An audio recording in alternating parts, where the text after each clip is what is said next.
Hello friends, welcome to our channel to box office. কথা বলবো রাজকুমার এই মুভির 11 দিনের কালেকশন নিয়ে। কথা বলবো মির্জা এই মুভির 11 দিনের কালেকশন নিয়ে। আপনার জানিয়ে দেই, এবার ঈদে বাংলাদেশ থেকে রিলিজ হয়েছে রাজকুমার, যেখানে ওয়েস্ট বেঙ্গল থেকে রিলিজ হয়েছে মির্জা। আপনারা জানেন দুই বাংলায় দুইজন কিন্তু ভালো অ্যাক্টর, যেখানে অঙ্কুশ হাজরা স্যার কলকাতা থেকে খুবই ফেমাস, সেখানে বাংলাদেশ থেকে সুপারস্টার সাকিব খান স্যার খুবই ফেমাস। কথা বলবে এই দুইটি মুভির কালেকশন নিয়ে। ভিডিও ভালো লাগে তো লাইক করবেন, এবং এখন যদি বক্স অফিস চ্যানেলটি সাবস্ক্রাইব না করে থাকেন, সবার আগে সকল মুভির latest update plus box office collection জানার জন্য আমাদের চ্যানেলটি সাবস্ক্রাইব করে নেবেন। প্রথমত বলবো রাজকুমার নিয়ে। বাঁচলো 10 কোটি টাকা, লিড হলো সুপারস্টার সাকিব খান স্যার। 11 দিন কমপ্লিট করে নিয়েছে। সুপারস্টার সাকিব খান স্যার অভিনীত রাজকুমার ফিল্মটি clean hit plus blockbuster. Bangla দর্শকরা এই মুভিকে খুবই বেশি সাপোর্ট করছেন, ভালোবাসছেন। আপনারা জানেন রাজকুমার যখন রিলিজ হয়েছে মুভিটি খুবই পজিটিভ রিভিউ বাংলাদেশ থেকে পেয়েছে। বাংলাদেশের দর্শকরা এবার ঈদে সবচেয়ে বেশি সাপোর্ট রাজকুমারকে করেছে। আপনারা জানেন রাজকুমার প্রায় 126টি সিনেমা হলে প্রথম সপ্তাহে চলেছে, যেখানে দ্বিতীয় সপ্তাহে এসে মুভিটি 122টি সিনেমা হলে চলেছে। নিজেদের 11 দিনে বাংলাদেশ থেকে আয় করেছে 66 লক্ষ টাকা। ওভারসিজ মার্কেটে নিজেদের তৃতীয় দিন আয় করেছে 75 লক্ষ টাকা। ওয়ালেট মার্কেট থেকে আয় করেছে 1,41 লক্ষ টাকা।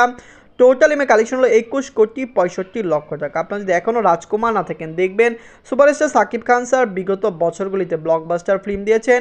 10,20 কোটি টাকা বাজেটের 10,20 কোটি টাকা আয় করেছে অনেক ফিল্ম। এরপরে প্রিয়তমা আসলো, প্রিয়তমা 43 কোটি টাকা প্লাস বিজনেস করলো লাইফ টাইমে, যেখানে রাজকুমারও লাইফ টাইমে 35 থেকে 40 কোটি টাকা প্লাস বিজনেস করতে পারে। রাজকুমার সিঙ্গেল স্ক্রিনে তেমন ভালো চলছে না, কিন্তু মাল্টিপ্লেক্স, সিনেপ্লেক্স, ব্লকবাস্টারে মুভিটি ভালো চলছে। এমন বলবো মির্জা নিয়ে। বাঁচলো 4 কোটি রুপি, লিড হলো অঙ্কুশ হাজরা স্যার। 11 দিন কমপ্লিট করে নিয়েছে। অঙ্কুশ হাজরা স্যার অভিনীত মির্জা ফিল্মটি clean hit plus blockbuster. Bangla দর্শকরা এই মুভিকে সাপোর্ট করছে। আপনারা জানেন অঙ্কুশ হাজরা স্যার খুবই ভালো অ্যাক্টর, তার ভালো নামডাক রয়েছে, সকল জায়গা থেকে দর্শকরা তাকে সাপোর্ট করছে, তার ফিল্ম দেখছে। আপনারা জানেন অঙ্কুশ হাজরা স্যার বলেছেন তিনি মির্জা দিয়ে ভালো সাফল্য পেয়েছেন। মির্জার রেসপন্সও কিন্তু খুবই ভালো, কমার্শিয়াল ফিল্ম হিসাবে ঈদে রিলিজ হয়েছে এবং সকল জায়গা থেকে মুভিটি দর্শকদের থেকে একটি পজিটিভ রিভিউ পেয়েছে। নিজের 11 দিনে ওয়েস্ট বেঙ্গল থেকে আয় করেছে 15 লক্ষ টাকা।